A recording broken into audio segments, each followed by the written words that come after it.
In today's lesson, we're going to be looking at intervals of increase and decrease. If you take a look here, we're going to start off with the definition of an increasing function.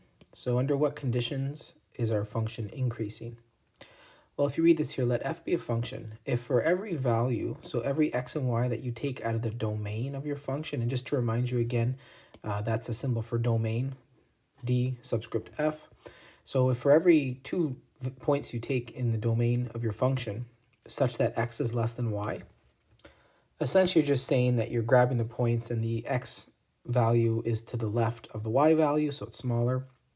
The image of those functions, i.e. f at x and f at y, are such that f at x is less than f at y. If that should happen, then your function is increasing. And the key point of information here is that this is for all values of x in your domain. Visually, you can see why this fits the definition of an increasing function. Let's take a look at our classic increasing function, just the exponential growth function here. Notice that if you take any 2 values, let's say I take an x and I go ahead and take a y value here, and you grab those 2 points right here, these 2 right here, you can obviously see that it satisfies the condition x is less than y, but those images, in this case here f at x and f at y, are such that f at x is less than f at y, and we have therefore the definition of an increasing function. Comparing this to what it means to be a decreasing function, let's take a look.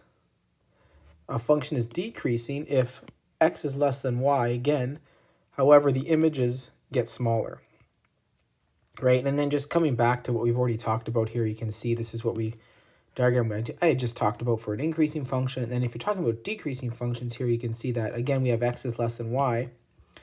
And then we can see here that the f at x is greater than f at y.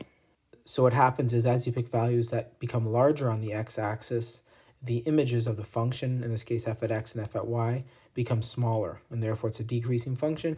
As you pick values on the x-axis that are larger, the images also become larger and it becomes an increasing function. Now obviously visually it's a lot easier to see an increasing function, but if you cannot graph the function, this is like the algebraic definition. Visually, to decide whether a function is increasing or decreasing, you just read it from left to right. Just as you read a book, that's how you read graphs. So as I read this graph from left to right, we see here that the function is increasing. And as I read this graph from left to right, we see the function is decreasing. So a function is increasing on its interval if it does that for all values in that domain, and the function is decreasing on the interval if it does that for all values in its domain. All right, let's take a look at some examples. So looking at our first example here, we have our f at x equals 2 to the x, and these are both examples of increasing functions, and f at x equals the square root of x. Again, taking a look at this graphically, we can see our exponential growth function, as we just discussed, looks something like this. This is y equals 2 to the x, and you can see visually that the function is increasing, right? As I read this from left to right, it is going upwards. Continuing on here, we also have our square root of x function. This is one of our parent functions. Square root of x function looks something like this, and you can see here the function is getting larger. So for any 2 values of x and y, the images are become larger, and therefore we have 2 examples of increasing functions. Moving on here, we have examples of decreasing functions. Again, if I go to graph this one here, you could represent 1/2 to the power of x as 2 to the negative x. And by doing that, this becomes your normal function. If you go to graph y equals 2 to the x, would look something like this, 2 to the power of x. If you wanted to go ahead and graph y equals 2 to the negative x, essentially you have a flip reflection in the y-axis. So it would look something like this. And this would be y equals 1/2 to the x, or equivalently 2 to the negative x. So that's one way you can go ahead and graph your y equals 1/2 to the x. And we can see here that the function, visually you can see it's decreasing, and therefore y equals 1/2 to the x is a decreasing function. So for the next example here, we want to take a look at the following function, and it says on what intervals is the function increasing or decreasing? So functions aren't always increasing across the domain or decreasing across the domain. It can be adjusted depending on what interval we're looking at. So for instance, here we have our quadratic here. If you remember here, the vertex of this quadratic would be 0, -2. So if I did a quick sketch of this here, we have a vertex at 0, -2. Let's put it right about there. You'll notice the leading coefficient is negative, therefore this is going to open downwards. So we're going to have a rough sketch something like this of the following quadratic. If you want to talk about intervals of increase or decrease, we're going to say f is increasing on what interval? Well, it's increasing from negative infinity, right? As I read this graph from left to right, again, that's how you would read a book. So as I read this from left to right, it's increasing until we get to 0.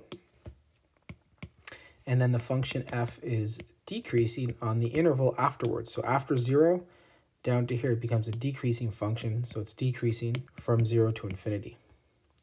Notice here I did not include the 0 in my interval notation. Again, if you need a refresher on interval notation, I'll link that in the top right-hand corner. But essentially, to remind you guys what's going on here is the open brackets do not include 0, where open brackets on the infinity or negative infinity, you never put square brackets on infinity or negative infinity because infinity and negative infinity are not numbers. It's something that you're approaching. You never actually hit positive infinity and you never hit negative infinity. Regarding the 0, at this point here, the function is not increasing or decreasing. It's changing from that state of increase to decrease. So when that happens, you don't include the endpoint. So in this case here, we're not going to be including the 0. Let's look at another. So this is our sine of x function here. If you take a look here, let's do a quick sketch of it. So looking at our graph here, we can see I've done a quick sketch of sine of x function. Again, this is a periodic function, cyclic function, continues on forever. I just did a couple of iterations of it, but we'll see here that f is increasing. Let's just use the kind of interval I've outlined here. The function's increasing from, we're going to start here at negative 2 pi all the way to negative 3 pi over 2. Union, when you're combining intervals, when your intervals of increase are separated and happening in different spots and not all together, you use this union symbol right here. And continuing on here, we're going to go from negative pi over 2 to pi over 2, union 3 pi over 2 to 5 pi over 2. And you can say here the function f is decreasing. On what interval here? Let's highlight those as well. On these intervals, the function is decreasing from negative 3 pi over 2 to negative pi over 2, union pi over 2 to 3 pi over 2, union 5 pi over 2, 2, and we'll notice this value here will be 3 pi. And again, here we'll do this in more detail later, examining the trigonometric functions here, but for this right here, again, we have our intervals of increase in orange and intervals of decrease in purple here. All right, let's do one last example. For the last example here, they want to find intervals of increase or decrease for the following quadratic. Now, the issue here is sometimes you're not in vertex form, so I want to remind everyone here. So if I have f at x, I have f at x equals x squared plus x plus 1. Essentially, we want to find the vertex of the function here. If you remember, the x-coordinate of the vertex is negative b over 2a, in which case here this will be negative 1 over 2. So it's going to be minus a half is the x-coordinate of the vertex. Subbing in minus half into our function, we can go ahead here and calculate this. This becomes a quarter minus a half plus 1, which is negative a quarter plus 1, which is 3/4.